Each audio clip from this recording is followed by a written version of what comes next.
Parshas Lech, in the middle of this week's Parsha, the Torah describes a battle between 5 kings and 4. The 5 kings lost to the 4. Among the losers was Melech Sedom, the king of Sedom, and the municipality of Sedom. And the 4 kings captured Sedom, its people, and its treasure. Now, among the people who were captured was Lot, and Lot was Avrom's nephew. So Avrom felt compelled to free Lot and to get both him and his possessions back, to recover them. And he's successful. He, with the aid of 318 men, and they accomplished what the 5 kings could not accomplish. So the representatives of that group express their profound appreciation to Avrom. The king of Sedom says, you know what, this is how we should split the spoils. Give me the people and you keep the spoils of war, the booty, the possessions. And Avram says, this is the verse, there are 2 verses we want to focus on. This is in Perek Yud Daled, Pasuk Chav Beis, and Pasuk Chav Gimel. That's 14, 22, and 23. Vayomer Avram el Melech Sedom. Avram says to the king of Sedom, Harimosi Yodi el Hashem kel Yom Konei Shemayim V'Aretz. I lift up my hand to Hashem, the highmost God, who is the maker of heaven and earth. We've talked in the past about maker, heaven, and earth, and how that implies Hashgacha Pratis, divine providence. But in any event, Avram raises his hand, and he says, Im michut v'ad sroch now, v'im ekach mikol asher lach. I'm not taking not a ribbon and not a shoelace. If I take anything, I'm not taking anything that you have, so that v'lo somar ani yesharti es Avraham. You shouldn't say, I made Avram rich. And then he goes on to say, except to compensate the people who went to war.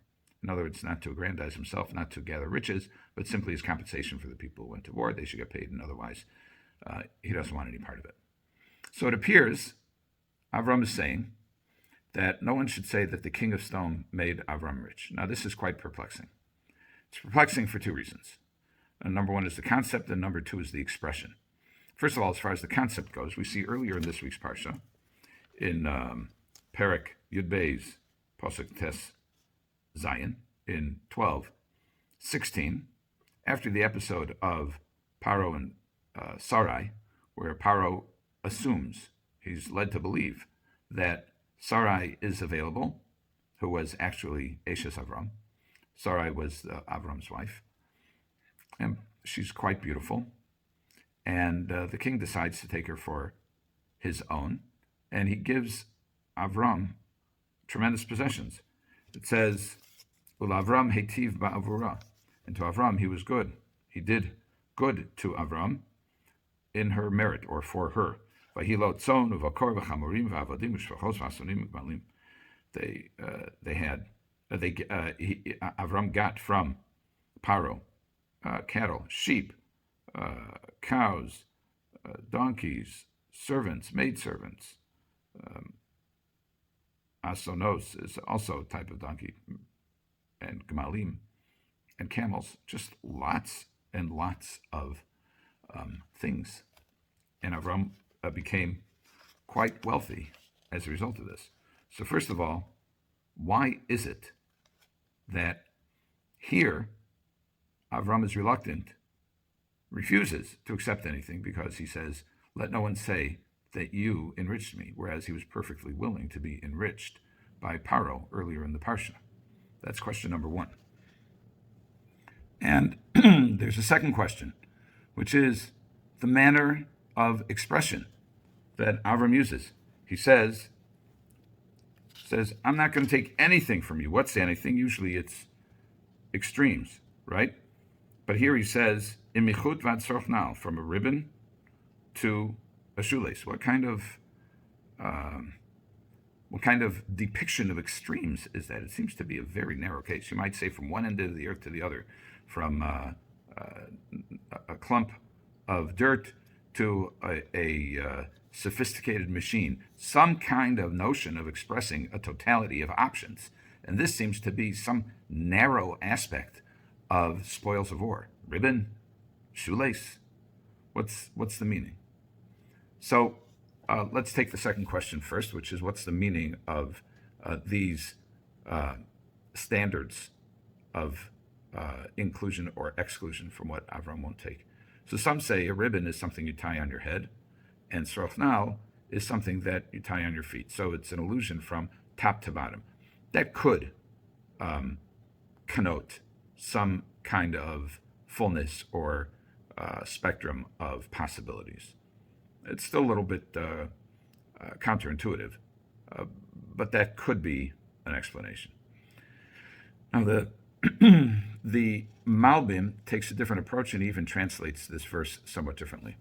He says that there is a risk whenever one is engaged in battle or does other things to achieve greatness, success, wealth, whatever it is. So there's a risk that you think that you did it yourself. And there's a specific expression that's cited in Devarim, which is Perek Ches, Pasuk Yud Zayin. That's 8:17. This is a part of Moshe Rabbeinu's parting message to the Bnei Israel, and he says that there's a risk when you accomplish, and that is V'amarta b'levavecha, and you will say, lest you say in your heart, Kochi va'otzem yadi asali sachayil hazeh. My power and the might of my hand has gotten me this wealth. And according to the Malbim, what Avram Avinu is doing is he's rejecting this notion of Kochi va'otzem yadi, of his own power having accomplished. He says it was clearly that of a Kadosh Baruch Hu. And therefore, when he raises his hand, as it were, he raises his hand and he says, Harimosi Yodi El Hashem Kel Yom Kanei Shemayim V'Aretz. I am raising my hand. I raise my hand to Hashem, the highmost God, creator of heaven and earth. And what does he say? Imichut Vatzroch. Now, we're going to get there.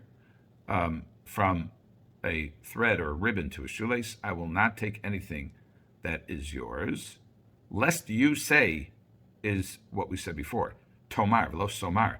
And the Malbim says, no, it doesn't mean lest you say, which is accurate to say, Ata Tomar. But you could also say about his hand, that his hand should not say, I have made Avram rich. Shelo Tomar, that in Lashon Nekeva, in the female gender of expression, which applies to hands, hand is female, Yad is female. So I raise my hand to God, and I say, I'm not going to take anything. Shelo Tomar, so that my hand shouldn't say. Now, of course, Avram Avinu is not saying that his hand speaks. What he's saying is that as a representative concept, that the hand shouldn't, or I shouldn't think that it's the hand, that my hand that accomplished, but rather it's the Almighty that accomplished. How do we distinguish this from the earlier episode where he willingly took cattle and sheep and male donkeys and female donkeys and servants and camels, a lot of stuff, because there was no question that of any accomplishment on Avram's part. There it was at worst fortuitous, and obviously we say it was hashgacha pratis, it was divine providence, but nobody's going to claim, oh, it's because of Avram's great prowess in business or his great prowess on the battlefield. There isn't that fear, that threat of a perception of kochi va'otzem yadi asali yisachayil. So, what does this have to do with chut v'atzroch now? So I heard from Rabbi Doni Deutsch, I think he quoted in somebody's name, but I don't recall whose name it was, that chut is a ribbon. A chut is a thread, but in this context, it could be a ribbon that's tied to the head, as we said earlier. It's an adornment, it's a decoration. Sroch now is a shoelace. That is not a decoration. It could be, but its primary function is to keep the shoes tight. It serves an actual function. It does something. It has utility other than just its appearance. And what Avram Avinu is saying is it doesn't make a difference whether you think the hand is there just as an adornment, as a vehicle to accomplish what God empowers it to do, or whether there is some notion that the hands themselves are doing it. He says, no, that it doesn't mean chut v'atzroch now. It's all the same. It's all a Kadosh Baruch Hu stands for. Whether it's something that just looks like an adornment or whether it looks like it's functional. Ultimately, it's the Almighty who stands behind all of this. And anytime, Chovos HaLevavos speaks extensively about this, as do other Sfarim, but anytime we have success, it's because the Almighty desires that we succeed. And He enables this business venture to work and this business venture not to work, and this investment to work and this one not to work. And all manner of endeavor requires siyata d'shmaya, requires either the assistance of God, or actually we are, in a sense, simply vehicles for accomplishing God's will. Ultimately, Kadosh Baruch Hu is the power behind everything. Have a good Shabbos.